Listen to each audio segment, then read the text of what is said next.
Hello friends, कैसे हैं आप लोग। आपका अपने चैनल में स्वागत है। चलिए आज हम बात करते हैं भारत की वीर एवं साहसी महिला रियल हीरोइंस के बारे में, जिन्होंने अंग्रेज़ों को डरा रखा था और भारत को स्वतंत्र कराने में महत्वपूर्ण भूमिका निभाई थी। चलिए पहले नंबर पे हैं महारानी लक्ष्मीबाई। महारानी लक्ष्मीबाई, देखिए इनके बारे में हम पढ़ते हैं। महारानी लक्ष्मीबाई गंगाधर राव नेवालकर की पत्नी तथा झांसी की रानी लक्ष्मीबाई का जन्म वाराणसी में हुआ था। महारानी ने स्वयं 1857 ईस्वी में अंग्रेजों के खिलाफ जंग छेड़ दी थी और अपने मरने तक झांसी पर अंग्रेजों का कब्जा नहीं होने दिया था।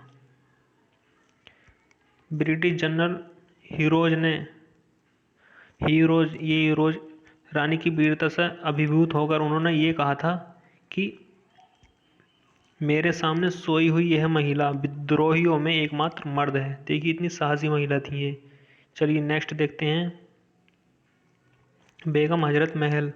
बेगम हजरत महल के बारे में बात कर लेते हैं हम। देखिए अवध के शासक वाजिद अली शाह की पत्नी एवं ब्रिटिश कादर की माँ बेगम हजरत महल एक वीर साहसी महिला थी। इन्होंने 1857 ईस्वी के विद्रोह में विद्रोहियों के साथ मिलकर 1857 ईस्वी को अपने नाबालिग पुत्र ब्रिटिश कादर को गद्दी पर बैठा लिया था और अवध जो है स्वतंत्र करा लिया था। चलिए नेक्स्ट देखते हैं हम सावित्रीबाई फूले। सावित्रीबाई फूले का जन्म महाराष्ट्र के दलित समाज में जन्मी देश की प्रथम प्रशिक्षित महिला थी। देखिए काफ़ी इंपॉर्टेंट है आपके पेपर की दृष्टि से, चाहे कोई सा भी पेपर हो, पीसीएस लेवल से ग्रुप डी तक का हो। देखिए सावित्रीबाई फूले महात्मा ज्योतिबा फूले की पत्नी थीं। आपने महिला शिक्षा हेतु 1848 ईस्वी में पुणे में अपने पति ज्योतिबा फूले के साथ मिलकर प्रथम महिला विश्वविद्यालय की स्थापना की। आपकी प्रमुख रचनाएं काव्य फूले एवं बावनकसी सुबोध रत्नाकर हैं। काफ़ी इंपॉर्टेंट रचना है पेपर की दृष्टि से। चलिए नेक्स्ट देखते हैं हम रामाबाई रनाडे। रामाबाई रनाडे का जन्म 1863 ईस्वी को हुआ था। आपका जन्म सांगली महाराष्ट्र के चितपावन ब्राह्मण परिवार में हुआ था। आपका विवाह महोदय गोविंद रनाडे से हुआ। देखिए रामाबाई पुणे में सेवा सदन की संस्थापक भी रही थी। काफ़ी इम्पोर्टेंट है ये। और महिलाओं के कल्याण के लिए आर्य महिला समाज की स्थापना की और मुंबई में हिंदू लेडीज सोशल क्लब की स्थापना की थी। चलिए नेक्स्ट देखते हैं भिकाजी रुस्तम कामा। इनका जन्म 1861 ईस्वी में हुआ था। भारतीय मूल की फारसी नागरिक मैडम कामा का जन्म बम्बई में हुआ था। आपको भारतीय क्रांति की माता कहा जाता था। ये बहुत इंपॉर्टेंट सवाल है, ये एसआई में ज़रूर पूछा जा सकता है। नेक्स्ट देखते हैं कस्तूरबा गांधी। कौन नहीं जानता इनको, हर कोई जानता है। गांधी जी की धर्मपत्नी। चलिए इनके बारे में पढ़ते हैं। कस्तूरबा गांधी का जन्म कठियावाड़ के पोरबंदर नगर में गोकुलदास मानकजी की पुत्री के रूप में हुआ था। आप महात्मा गांधी की धर्मपत्नी थी। आपने असहयोग आंदोलन, सविनय आज्ञा आंदोलन, भारत छोड़ो आंदोलन में सक्रिय भूमिका का निर्वहन किया था और आपको गिरफ्तार करके पुणे में आगा खां महल में जेल में भेज दिया था, जहां आपकी मृत्यु हो गई थी। चलिए नेक्स्ट देखते हैं मतंगनी हजारा। ये काफ़ी वीर एवं साहसी महिला थी। इनका जन्म 1870 ईस्वी में हुआ। गांधी बूढ़ी के संज्ञा से प्रसिद्ध क्रांतिकारी नेता ब्रांगना मतंगनी हजारा को आज्ञा आंदोलन में सक्रिय भूमिका के कारण 1933 ईस्वी में एसबी में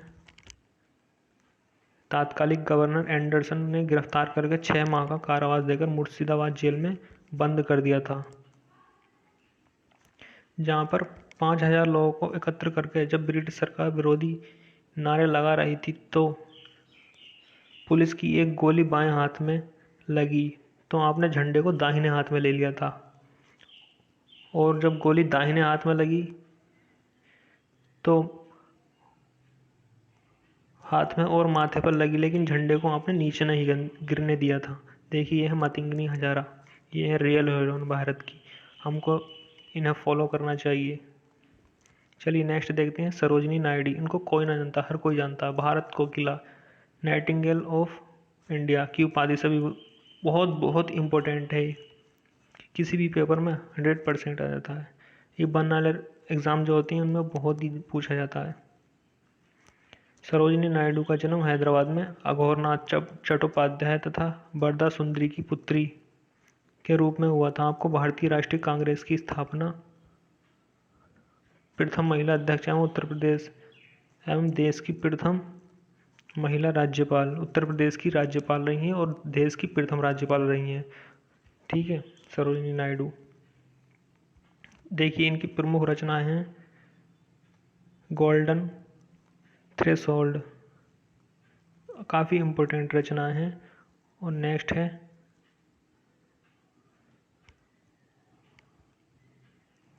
word of time and song of India. आपको इम्पोर्टेंट लग रही हो, प्लीज़ उसको याद जरूर कर लीजिए। चलिए नेक्स्ट देखते हैं सुचेता कृपलानी। सुचेता कृपलानी का जन्म 1908 में भारत की प्रथम महिला मुख्यमंत्री सुचेता कृपलानी थी। काफ़ी इम्पोर्टेंट है। देखिए 1908 ईस्वी में हरियाणा राज्य में अम्बाला शहर में हुआ इनका जन्म। चलिए इनके बारे में और पढ़ते हैं हम। सुचेता कृपलानी ने अरुणा आसफ अली एवं ऊषा मेहता के साथ भारत छोड़ो आंदोलन में सक्रिय भूमिका का निर्वहन किया, मतलब भाग लिया था। कांग्रेस की महिला विभाग एवं अंडरग्राउंड वॉलंटियर फोर्स की स्थापना की, जिसके अंतर्गत महिलाओं को ड्रिल, लाठी चलाना एवं प्राथमिक शिक्षा और आत्मरक्षा के लिए हथियार चलाने की ट्रेनिंग दी जाती थी। बहुत बहुत इम्पोर्टेंट है ये। चलिए नेक्स्ट देखते हैं अरुणा आसफ अली। अरुणा आसफ अली, इनको हर कोई जानता है। अरुणा आसफ अली का जन्म 1909 ईस्वी में हुआ था। देखिए इनके बारे में हम पढ़ लेते हैं थोड़ा। अरुणा गांगुली का जन्म हरियाणा के अरुणा आसफ अली या अरुणा गांगुली इनकी उपाधि है। गांग का जन्म हरियाणा के कालका नामक स्थान पर एक ब्राह्मण परिवार में हुआ था। आप दिल्ली की पहली महिला मेयर चुनी गई थी। बहुत बहुत इम्पोर्टेंट, दिल्ली के जितने भी एसएससी से बंदे हैं, दिल्ली के पेपर देते हैं, उनके लिए बहुत इम्पोर्टेंट है। इनको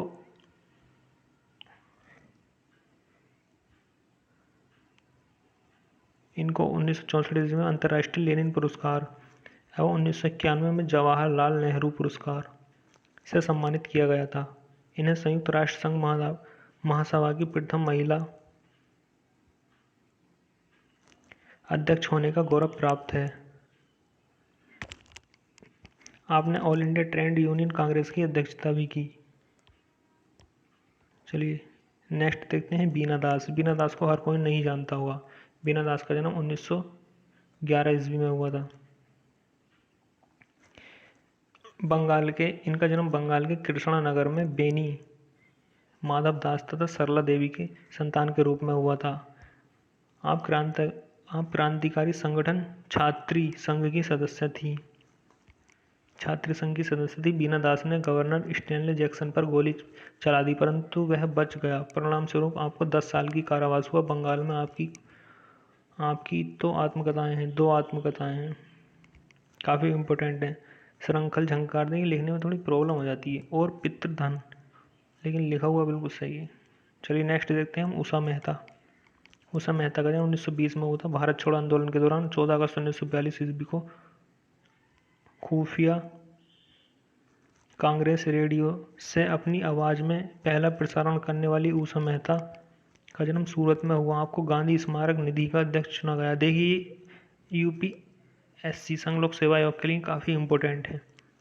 रेडियो कांग्रेस रेडियो से अपनी आवाज़ में पहला प्रसारण करने वाली उषा मेहता थी। आपको गांधी स्मारक निधि का अध्यक्ष भी चुना गया था। चलिए और पढ़ते हैं इनको। भारत सरकार से इन्हें पद्म भूषण से सम्मानित किया गया है। चलिए नेक्स्ट देखते हैं एनी बेसेंट। एनी बेसेंट को हर कोई जानता है। एनी बेसेंट आयरन लेडी के नाम से जानी जाती है। इंपॉर्टेंट क्वेश्चन, आयरन लेडी के नाम से कौन जानी जाती है, तो एनी बेसेंट आपको याद करना है। श्रीमती एनी बेसेंट का जन्म लंदन में हुआ था। आपने भारत में स्वशासन के उद्देश्य से 1916 ईस्वी में होम रूल लीग की आंदोलन चलाया। आपको 1927 में भारतीय राष्ट्रीय कांग्रेस की प्रथम महिला अध्यक्ष बनने का गौरव प्राप्त है। देखिए भारतीय राष्ट्रीय कांग्रेस की प्रथम महिला अध्यक्ष कौन थी? ये बहुत इंपॉर्टेंट शब्द है, हाई कोर्ट क्लर्क में भी आ चुका है। तो कौन थी? Annie Besant. चलिए नेक्स्ट देखते हैं, sister Nivedita. Very very important, sister Nivedita Bengal में स्त्री शिक्षा की प्रेरणा एवं स्वामी विवेकानंद की शिष्या। देखिए, जब स्वामी विवेकानंद इनसे मिले थे तो ये देखकर बहुत भावुक हो गई थी और उनसे स्वामी विवेकानंद जी से शादी करने के लिए बोला इन्होंने। तो स्वामी विवेकानंद जी ने कहा था कि नहीं, मैं आपसे शादी नहीं कर सकता, लेकिन आप मेरी शिष्या बन सकती हैं। तो ये शिष्या बनकर भारत आ गई थी। तो स्वामी विवेकानंद जी ने इनको नाम दिया था निवेदिता। तो भागिनी निवेदिता, सिस्टर निवेदिता, ये जानी जाती हैं इस नाम से, सिस्टर निवेदिता के नाम से। इनका जन्म आयरलैंड में हुआ था। इनका मूल नाम था Margaret Elizabeth Nobel. Margaret Elizabeth Nobel था। स्वामी विवेकानंद आह्वान पर मार्गरेट ने अपने आने का निर्णय लिया, भारत आने का निर्णय लिया। 1998 में कोलकाता में पहुंच गई थी और आपकी शादी रामकृष्णा से हुई। स्वामी विवेकानंद ने सार्वजनिक तौर पर आपको निवेदिता नाम दिया। 1989 में कोलकाता में आई थी। देखिए, प्लेग की महामारी के दौरान सिस्टर निवेदिता ने कई रोगियों की देखभाल की। आपको स्वामी विवेकानंद ने शेरनी, ये बहुत बहुत इंपॉर्टेंट है जो मैं आपको बताने वाला हूँ। और रविंद्रनाथ टैगोर ने लोकमाता तथा अरविंद घोष ने अग्निशिखा की उपाधि दी थी सिस्टर निवेदिता को। ठीक है, दार्जिलिंग के विक्टोरिया फॉल्स के पास आपका स्मारक भी है। आपकी 2 प्रमुख रचनाएं भी हैं, the web of Indian and the masters as I saw him. देखिए, ये थी कुछ हमारी रियल हीरोइन ऑफ इंडिया। अगर आपको वीडियो अच्छी लगी please subscribe. Thank you for watching.